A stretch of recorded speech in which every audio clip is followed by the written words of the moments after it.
Hi, welcome to Edubils learning. ഇന്ന് നമ്മൾ കേട്ടറ്റ് എക്സാമിൻ്റെ പ്രീവിയസ് ഇയർ ക്വസ്റ്റ്യൻസ് ആണ് ചെയ്യാൻ പോകുന്നത്. വളരെ നല്ല കുറച്ച് ചോദ്യങ്ങളാണ് ഇന്ന് നമ്മൾ ചെയ്യുന്നത്. നമുക്കറിയാം PYQ psychologic previous year questions ചെയ്യുക എന്നുള്ളത് വളരെ ഇമ്പോർട്ടൻ്റ് ആണ്. നമുക്ക് കേട്ടറ്റ് എക്സാമിൻ്റെ നോട്ടിഫിക്കേഷൻ വന്നു. അതുകൊണ്ട് തന്നെ നമ്മളിത് കാറ്റഗറി 1, 2, 3 എല്ലാവർക്കും ഉപകാരപ്രദമാകുന്ന രീതിയിലാണ് നമ്മൾ ക്ലാസ്സിൽ പറയുന്നത്. കാരണം ഇംഗ്ലീഷിൽ ക്വസ്റ്റ്യൻസ് നിങ്ങൾ കാണും, അതിൻ്റെ മലയാളത്തിലുള്ള കാര്യങ്ങളും ഇതിലൂടെ പറയും. അപ്പോൾ ഈ പോയിന്റുകൾ എല്ലാ കാറ്റഗറിയിലുള്ള ആളുകൾക്കും ഉപകാരപ്പെട്ടതാണ്. അതുകൊണ്ടാണ് ഇത് ചെയ്യുന്നത്. നമുക്ക് നോക്കാം. ആദ്യം പ്രധാനപ്പെട്ട ഒരു ക്വസ്റ്റ്യൻ നോക്കൂ. Which of the following is not a defence mechanism? അപ്പം ഞാൻ മലയാളം കൂടി പറയാം. എന്താണ് ഡിഫൻസ് മെക്കാനിസം എന്ന് പറഞ്ഞാൽ? സമായോജന തന്ത്രങ്ങൾ. നിങ്ങൾ കാറ്റഗറി 2, 1 ഒക്കെ എഴുതുന്നവരോട് ചോദിക്കും സമായോജന തന്ത്രങ്ങൾ. അപ്പം ഇതിൽ പെടാത്തത് ഏതാണ്? Generalisation, projection, aggression, reaction, formation. Projection എന്ന് പറഞ്ഞാൽ പ്രക്ഷേപണം. ഓക്കെ, പ്രക്ഷേപണം. ഓക്കെ, അഗ്രഷൻ ആക്രമണം എന്ന് പറയും. ഓക്കെ, റിയാക്ഷൻ, ഫോർമേഷൻ, ഇങ്ങനെയുള്ള കുറേ കാര്യങ്ങളുണ്ട്. ജനറലൈസേഷൻ ഇതെന്തല്ല, ഒരു ഡിഫൻസ് മെക്കാനിസം അല്ല. So option A is the correct answer. നമുക്കറിയാം പ്രൊജക്ഷൻ അല്ലെ, പ്രക്ഷേപണ തന്ത്രങ്ങൾ നമ്മൾ പറയാറുണ്ട്. പല പ്രക്ഷേപണ തന്ത്രങ്ങളും പഠിച്ചിട്ടുണ്ട്. പിന്നെ അഗ്രഷൻ എന്ന് പറഞ്ഞാൽ ആക്രമണം. നമുക്ക് ഓരോന്ന് ഡീറ്റെയിൽ ആയിട്ട് എന്ത് ചെയ്യാം ഇവിടെ പറയാം. ജസ്റ്റ് നോക്കും. സ്വന്തം കഴിവില്ലായ്മകൾ അല്ലെങ്കിൽ പരാജയ കാരണങ്ങൾ മറ്റുള്ളവരിൽ ചുമത്തി രക്ഷപ്പെടുക, അതാ പ്രൊജക്ഷൻ, പ്രക്ഷേപണം എന്ന് പറഞ്ഞാൽ. ഉദാഹരണത്തിന് ഒരു കുട്ടി അവൻ എക്സാമിൽ തോറ്റു, അപ്പോൾ ടീച്ചർ ഇത് മര്യാദയ്ക്ക് പഠിപ്പിക്കാത്തത് കൊണ്ടാണ്. അതല്ലെങ്കിൽ അവന് പരീക്ഷയിൽ തോറ്റു, പേന എഴുതാൻ പറ്റാത്ത, പേന എന്തോ ഒരു പ്രശ്നം ഉണ്ടായിരുന്നു, അപ്പോൾ എനിക്ക് കൃത്യമായിട്ട് എഴുതാൻ പറ്റുന്നില്ല, അങ്ങനെ പേനയെ കുറ്റം പറയാം. ഓക്കെ, അപ്പം മറ്റുള്ളവരിൽ കുറ്റം ചുമത്തി രക്ഷപ്പെടുക, അതാണ് പ്രക്ഷേപണം, പ്രൊജക്ഷൻ എന്ന് പറഞ്ഞാൽ. രണ്ടാമത് അഗ്രഷൻ എന്ന് പറഞ്ഞാൽ ലക്ഷ്യത്തിലേക്ക് എത്തുന്നതിൽ നിന്ന് തടസ്സം നിൽക്കുന്ന എന്തിനേയും എതിർക്കുക. അത് പ്രത്യക്ഷമായിട്ടും പരോക്ഷമായിട്ടുണ്ട്. ഉദാഹരണത്തിന് അച്ഛൻ വഴക്ക് പറയുക, അങ്ങനെ അപ്പോൾ കുട്ടി കുറച്ച് എന്ത് ചെയ്യുക, ഒരു ഗ്ലാസ് എടുത്ത് ഒറ്റ കയറ്. അപ്പോൾ ഇത് പരോക്ഷമായിട്ട് കുട്ടിയുടെ അഗ്രഷനാണ്. അതേ സമയത്ത് വഴക്ക് പറയുമ്പോൾ കുട്ടി തിരിച്ചു പറയുന്നത് എന്താണ്? പ്രത്യക്ഷമാണ്. ഓക്കെ, റിയാക്ഷൻ, ഫോർമേഷൻ എന്ന് പറഞ്ഞാൽ യഥാർത്ഥ സ്വഭാവം മറച്ചു വെച്ചുകൊണ്ട് അതിനെതിരായ സ്വഭാവ പ്രകടനങ്ങൾ നടത്തുക. ഉദാഹരണം പറഞ്ഞുതരാം. ഒരാൾ, നമുക്ക് ഇഷ്ടമില്ലാത്ത ഒരാൾ നമ്മളൊരു കല്യാണ സദസ്സിൽ വെച്ച് കണ്ടുമുട്ടുന്നു. അപ്പോൾ നമ്മൾ അത് മറച്ചു വെച്ചിട്ട് കൊണ്ട് അവരോട് എന്ത് ചെയ്യുന്നു? കുശലങ്ങൾ അന്വേഷിക്കുന്നു. അവിടെ നമ്മൾ നടത്തുന്നത് റിയാക്ഷൻ, ഫോർമേഷൻ. ഇതൊക്കെ പ്രക്ഷേപണ തന്ത്രങ്ങളിൽ പെട്ടതാണ്. ഒരുപാട് ചോദിക്കാറുണ്ട് കേട്ടോ. ഉദാത്തീകരണം അല്ലേ, സബ്ലിമേഷൻ, ഇങ്ങനെയുള്ള കാര്യങ്ങളൊക്കെ ചോദിക്കാറുണ്ട്. നെക്സ്റ്റ് നോക്കൂ. According to Freud the structure of psyche. ഫ്രോയിഡിൻ്റെ അഭിപ്രായം പ്രകാരം സൈക്കയുടെ പേഴ്സണാലിറ്റിയുമായി ബന്ധപ്പെട്ട് നമുക്കറിയാം അദ്ദേഹത്തിൻ്റെ സ്ട്രക്ചർ ഓഫ് സൈക്കേ അല്ലേ. ഈഗോ, ഇത്, സൂപ്പർ ഈഗോ, അതാണോ? Unconscious, sub conscious and conscious എന്നുള്ളതാണോ? Oral, anal and phallic, primary, secondary and tertiary. നമുക്കറിയാം ഇത് ഫ്രോയിഡുമായി ബന്ധപ്പെട്ട പല കൺസെപ്റ്റുകളാണ് പറയുന്നത്. പക്ഷേ സ്ട്രക്ചർ ഓഫ് അല്ലേ സൈക്കെ, നമ്മുടെ അതിൻ്റെ ഘടന പറയുന്നത് അടിസ്ഥാനപരമായിട്ട് ആ ഘടന എന്ന് പറഞ്ഞാൽ എന്തിൻ്റെ അടിസ്ഥാനത്തിലാണ്? ഇത്, ഈഗോ, സൂപ്പർ ഈഗോ അല്ലേ. അപ്പോൾ അതാണ് എന്ത് നമ്മൾ പറഞ്ഞിട്ടുള്ളത്. ഈ ഈഗോ, ഇത്, അതിനെക്കുറിച്ച് നമുക്ക് ഡീറ്റെയിൽ ആയിട്ട് പറയാം. അതുപോലെ അൺകോൺഷ്യസ്, സബ് കോൺഷ്യസ്, അത് നമുക്കറിയാലോ. അതായത് മനസ്സിൻ്റെ 3 തലങ്ങളാണ്. എന്ത്? മനസ്സിന് 3 തലങ്ങളുണ്ട്. അതാണ് കോൺഷ്യസ്, ബോധ മനസ്സ്, പ്രീ കോൺഷ്യസ് അല്ലെ, സബ് കോൺഷ്യസ് എന്ന് പറയാം, സബ് കോൺഷ്യസ്. പിന്നെ അബോധ മനസ്സ് എന്താണ്? അൺകോൺഷ്യസ്. ഓക്കെ, ഇവയാണ് 3 തലങ്ങൾ. അതുപോലെ തന്നെ നമ്മൾ സ്ട്രക്ചർ പറയുമ്പോൾ, അതേ കുറച്ച് ഘടനയെക്കുറിച്ചുള്ള സങ്കല്പങ്ങൾ പറയുമ്പോഴാണ് നമ്മൾ എന്ത് ചെയ്യുന്നത്? ഒന്ന് ഇതാണ്, ഇത്. അതുപോലെ തന്നെ ഈഗോ അല്ലേ, സൂപ്പർ ഈഗോ. നമുക്ക് ഇതിനെ ഡീറ്റെയിൽ ആയിട്ട് നോക്കാം. ഇതെന്ന് പറഞ്ഞാൽ പ്രാകൃതമായ വിചാരശക്തി, അതല്ലേ, ഒരു എന്താ പറയുക, അതിൻ്റെ ഒരു പ്രൈമറി ആയിട്ടുള്ളൊരു വാസന, മനസ്സിൻ്റെ ജന്മനായുള്ള വാസന എന്തായിരിക്കും? ഇതായിരിക്കും. ഓക്കെ, അസാൻമാർഗിക പ്രവർത്തനങ്ങളുടെയും പിന്നിൽ പ്രവർത്തിക്കുന്നത് ഇതാണ്. അതുകൊണ്ട് തന്നെ ഇതിനൊരു പേരുണ്ട്, സുഖതത്വം, പ്രിൻസിപ്പിൾ ഓഫ് പ്ലഷർ എന്ന് പറയുന്നു അല്ലേ. അതനുസരിച്ചാണ് ഇത് വളരെ ഇമ്പോർട്ടൻ്റ് ആട്ടോ, പ്രിൻസിപ്പിൾ ഓഫ് പ്രഷർ അല്ലെ, പ്രഷർ പ്രിൻസിപ്പിൾ എന്ന് പറഞ്ഞാൽ.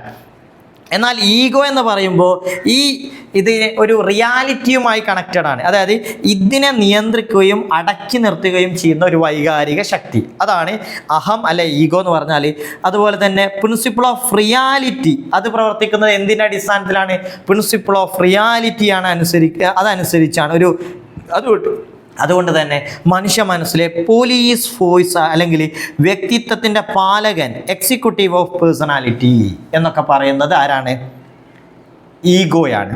സോ നെക്സ്റ്റ് പറയുന്നത് സൂപ്പർ ഈഗോ. അത്യഹം എന്ന് പറഞ്ഞാൽ ഇതിനെ ഒരു സമൂഹം അംഗീകരിച്ചിട്ടുള്ള സാൻമാർഗിക മാനദണ്ഡങ്ങൾക്കനുസരിച്ച് പ്രവർത്തിച്ച് ശരിയും തെറ്റും നിയന്ത്രിക്കുന്ന അല്ലേ, അതിനാണ് സൂപ്പർ ഈഗോ എന്ന് പറയുന്നത്.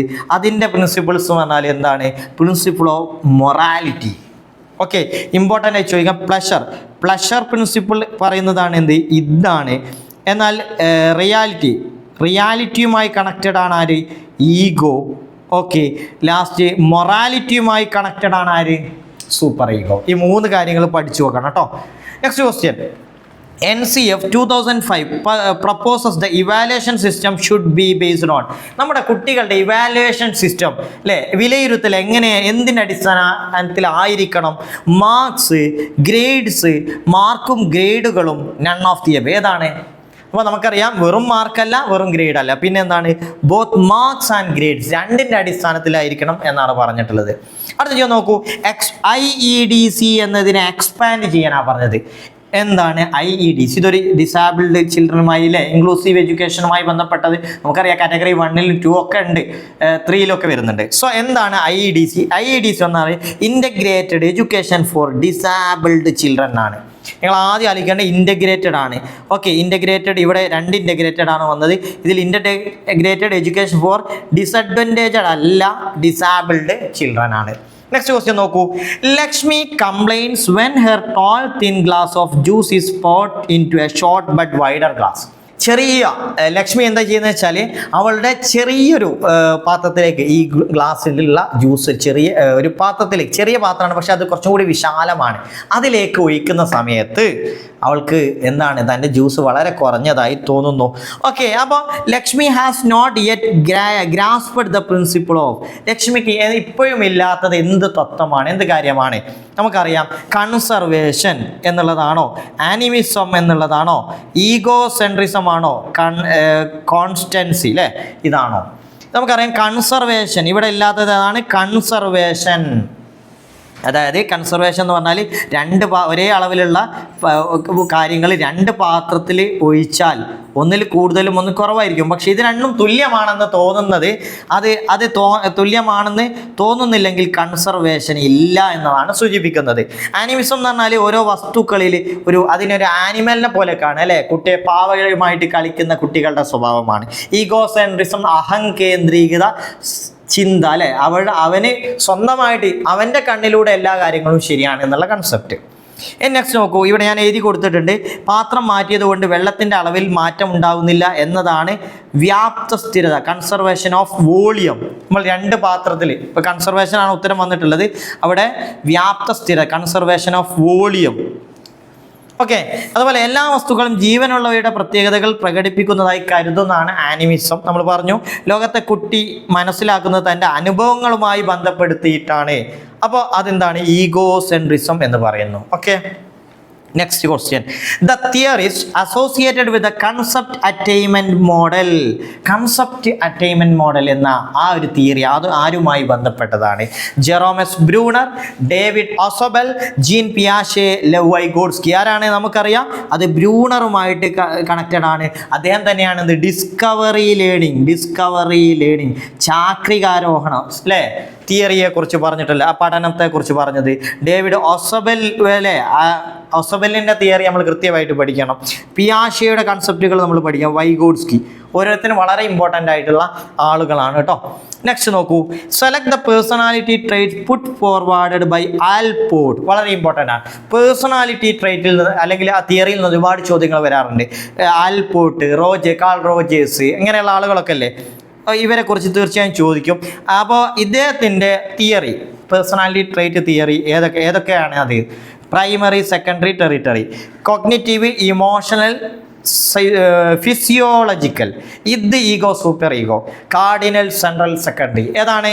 നമുക്കറിയാം, അത് കാർഡിനൽ, സെൻട്രൽ, സെക്കൻഡറി എന്നുള്ളതാണ്. ക്ലിയർ അല്ലേ? നമുക്കറിയാം കാർഡിനൽ, ഉദാഹരണത്തിലൂടെ പറഞ്ഞുതരാം. മുഖ്യ സവിശേഷകം എന്ന് പറയും. എന്താണ് കാർഡിനൽ എന്ന് പറഞ്ഞാൽ? മുഖ്യ സവിശേഷകം.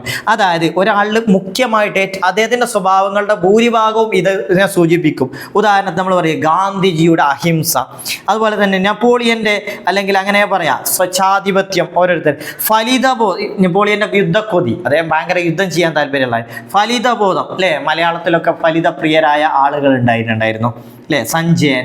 അപ്പോൾ ഇങ്ങനെയുള്ള ഇത് നമ്മൾ മുഖ്യ സവിശേഷകം എന്ന് പറയും. എന്നാൽ മധ്യമ സവിശേഷങ്ങൾ, സെൻട്രൽ ട്രേറ്റ് അല്ലെ കേന്ദ്ര സവിശേഷതകൾ, അതായത് സ്വാർത്ഥത, അത് എന്തല്ല നമ്മുടെ കാർഡിനൽ ട്രേറ്റിൻ്റെ അത്ര ശക്തമായിരിക്കില്ല ഒരാളിൽ.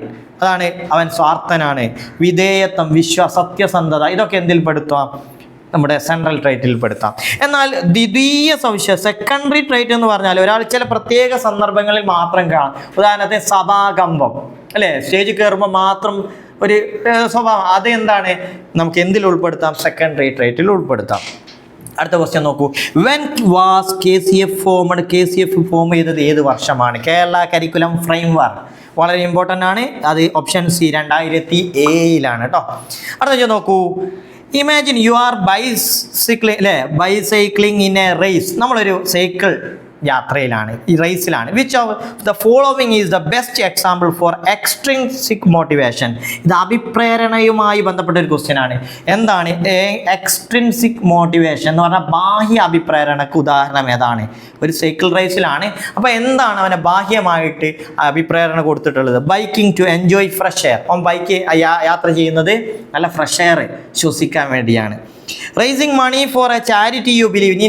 നമ്മൾ വിശ്വസിക്കുന്ന ഒരു ചാരിറ്റിക്ക് കുറച്ച് പൈസ ഉണ്ടാക്കി കൊടുക്കുക, അതില്ലേ ഉള്ളിൽ നിന്ന് വരുന്നല്ലേ, ചാരിറ്റിക്ക് സ്വന്തമായിട്ട് എടുക്കാനല്ല.